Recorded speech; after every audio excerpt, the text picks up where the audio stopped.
Assalamualaikum warahmatullahi wabarakatuh. Alhamdulillah wassalatu wassalamu ala Rasulillah wala haula wala quwata illa billah. Sahabat YouTube, hari ini kita masih berada pada suasana hari tasyrik. Bahkan hari ini merupakan hari yang ketiga setelah pelaksanaan Hari Raya Idul Kurban. Hari-hari ini adalah hari di mana kita masih disunnahkan untuk mengumandangkan takbir secara muqayyad, yaitu waktu yang terikat setiap kali selesai sholat fardu. Insya Allah sebentar usai pelaksanaan sholat asar merupakan waktu terakhir untuk mengumandangkan takbir. Tentu saja sahabat sekalian, di balik syariat ini ada hikmah dan ada keutamaan yang terkandung, yang tentunya dengan melaksanakannya maka merupakan peluang-peluang untuk mendapatkan keutamaan itu.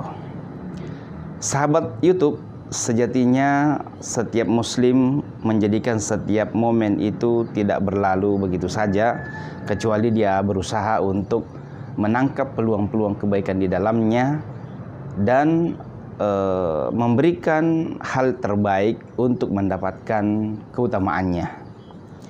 Sebutlah misalnya 10 hari pertama di bulan Zulhijjah ini, dan kini kita berada pada suasana hari tasyrik, untuk kemudian kita tidak membiarkan berlalu begitu saja, kecuali kita memetik hikmah dan menggali hikmah di balik peristiwa bersejarah daripada pelaksanaan Hari Raya Idul Kurban, yang mana dalam syariat agama kita ada hikmah dan ada kandungan yang terselip dan begitu banyak faedah yang bisa kita dapatkan di balik daripada peristiwa bersejarah ini.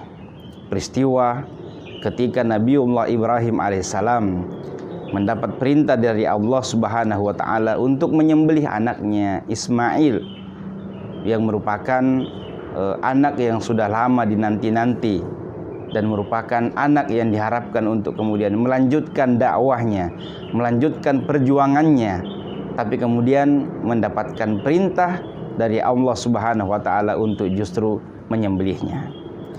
Bisa dibayangkan sahabat sekalian, seorang anak yang sudah lama diidam-idamkan, sudah lama dinantikan, tapi kemudian setelah tumbuh menjadi anak yang dewasa, tumbuh dan diharapkan saat itu sudah bisa beraktivitas dan membantu meringankan aktivitas kita, tapi kemudian justru datang perintah yang lain. Maka dari sini sahabat sekalian, mari untuk kita tidak lewatkan momen hari tasyrik ini, Hari Raya Idul Adha ini, kecuali kita memetik hikmah di balik peristiwa bersejarah ini. Pada video kali ini, izinkan saya untuk menyebutkan setidaknya beberapa poin yang bisa kita petik sebagai di antara hikmah faedah daripada kisah Nabiullah Ibrahim ini. Saya mengawalinya dengan mengajak kepada semua kita untuk senantiasa berprasangka baik, dan ini poin yang pertama dan utama, untuk senantiasa kita berprasangka baik kepada Allah Subhanahu wa taala terhadap syariat, terhadap perintah yang diamanahkan, perintah yang diembankan kepada kita. Ya.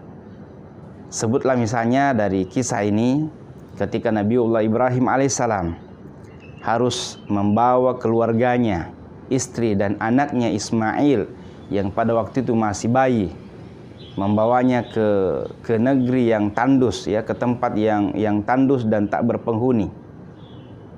Bahkan kemudian mendapatkan perintah dari Allah Subhanahu wa taala untuk meninggalkannya. Sehingga dalam kisah itu ketika Nabiullah Ibrahim alaihissalam terus berjalan meninggalkan istrinya dan putranya Ismail, maka istri beliau kemudian mengikutinya dan berteriak mengatakan, hendak kemana engkau meninggalkan kita? Ya. Tapi kemudian Nabiullah Ibrahim alaihissalam tidak menoleh sedikit pun, terus saja berjalan meninggalkan keluarganya, sampai kemudian istrinya mengatakan, Allahu amaraka hadza, apakah ini adalah perintah dari Allah Subhanahu wa taala? Apakah dengan tindakanmu meninggalkan kami di tempat yang tandus dan tak berpenghuni adalah merupakan perintah Allah? Ya. Maka mendengarkan itu Nabiullah Ibrahim alaihissalam menoleh dan mengatakan, Allahu amarani hada. Iya, Allah lah yang memerintahkan saya untuk ini. Maka mendengarkan itu, istri beliau kemudian tabah dan rela menerima itu, oleh karena dia yakin bahwasanya ketika itu adalah sesuatu yang datang dari Allah Subhanahu wa taala, maka Allah tentunya tidak akan menyia-nyiakannya. Maka dari sini, sahabat YouTube, hikmah yang pertama untuk kita senantiasa mengedepankan prasangka baik kita terhadap syariat yang Allah Subhanahu wa taala turunkan buat kita. Kita lihat sebuah kenyataan yang harus diterima oleh istri Nabiullah Ibrahim alaihissalam. Bahkan Nabiullah Ibrahim sendiri tentu merasa ini adalah sesuatu yang berat baginya. Tapi kita lihat bagaimana sosok keluarga hebat ini. Beliau mengedepankan prasangka baik kepada Allah Subhanahu wa taala, bahwasanya karena ini adalah syariat yang ketika melaksanakannya maka tentu di balik itu ada hikmah dan Allah Subhanahu wa taala tidak akan mungkin menyia-nyiakannya. Sahabat sekalian yang dimuliakan oleh Allah Subhanahu wa taala, selanjutnya yang kedua adalah di balik peristiwa bersejarah ini ada dialog, ada teladan terbaik bagaimana seorang keluarga dan bagaimana seorang kepala rumah tangga dan bagaimana seorang ayah melakukan dialog dengan keluarganya dan lebih khusus dalam kesempatan ini melakukan dialog kepada putranya, kepada anak-anaknya. Mari kita lihat bagaimana Nabiullah Ibrahim alaihissalam ketika mendapatkan perintah untuk menyembelih putranya Ismail. Maka Nabiullah Ibrahim alaihissalam mengajak anaknya untuk berdiskusi, mengajak anaknya bermusyawarah, mengatakan, ya, sungguh saya melihat dalam mimpi Allah Subhanahu wa taala memerintahkan kepada saya untuk menyembelihmu. Ya, dalam Al-Qur'an disebutkan kisah itu.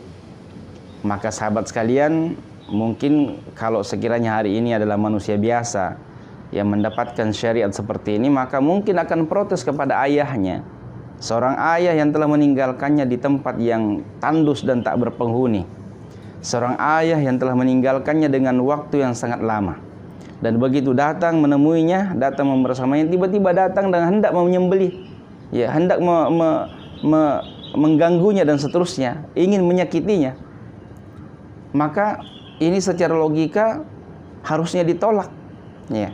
Tapi kemudian putra Nabiullah Ibrahim alaihissalam, dan dia juga adalah seorang calon Nabiullah Ismail, yang tentu ini tidak terlepas dari pengaturan Allah Subhanahu wa taala. Mari kita dengarkan jawabannya, mengatakan, ya, kalau sekiranya itulah syariat perintah Allah Subhanahu wa taala, maka laksanakanlah wahai ayahku. Ya. Bahkan dia mengatakan, satajiduni insyaallahu minas sabirin.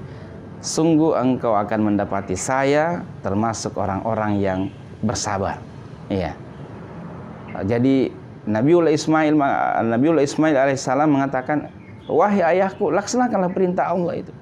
Ya. Maka dalam kisah itu kita bisa melihat bagaimana Nabiullah Ibrahim alaihissalam betul-betul akan melaksanakannya. Oleh karena ini adalah syariat, ini adalah wahyu Allah Subhanahu wa taala yang datang kepada beliau berupa mimpi. Ya. Maka beliau pun dengan rela, dengan penuh keyakinan melaksanakan itu dan betul-betul akan menyembelih anaknya. Hingga kemudian dalam kisah disebutkan bahwasanya Allah Subhanahu wa taala menggantikannya dengan sembelihan yang lain. Sahabat yang dimuliakan oleh Allah Subhanahu wa taala, setidaknya dua hikmah ini yang bisa kita sampaikan pada kesempatan kali ini, dan sekiranya dengan dua hikmah ini kita bisa petik dengan sebaik-baiknya dan tidak membiarkan hari raya Idul Adha ini berlalu begitu saja tanpa kemudian memetik hikmah ini dan kemudian menerapkan dalam hidup kita, bagaimana menerima setiap syariat yang Allah Subhanahu wa taala turunkan kepada kita dengan penuh prasangka baik dan melaksanakannya dengan penuh hati, dengan penuh keikhlasan. Ya.